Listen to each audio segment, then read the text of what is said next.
Ao anatin'ny tontolon'ny politika izay hatrany, milaza ny diso fanantenana amin'ny tsy namoahan'ny CENIT ny datim-pifidianana ny talata lasa teo kosa ny ministry ny Ati-tany Florent Rakotoarisoa ary manontany tena mihitsy ara moa hoe raha tena mahaleo-tena tokoa izay CENIT izay fanazavana mikasika an'izay no entina amintsika ary.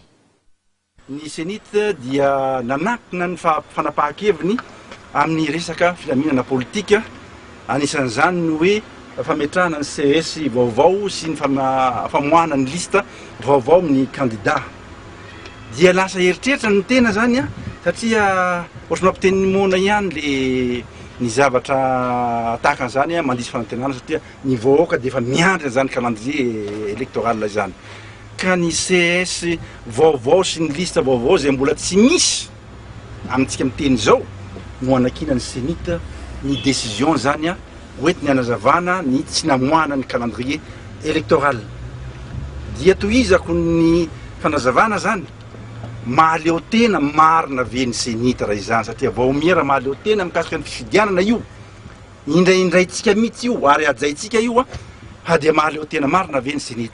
Mahaleo-tena tokoa ny CENIT raha par rapport amin'ny fitondranana amin'ny gouvernement zany. Ary zay ato ministère de l'intérieur moa zany na ny gouvernement amin'ny ankapobeny dia tsy mitsabaka mihitsy amin'ny fahaleovan-tena ny CENIT zany manaja ny fahaleovan-tena. Fa apetraka aminareo ny fanontaniana mahaleo-tena ve ny CENIT par rapport amin'ny hery avy any ivelany.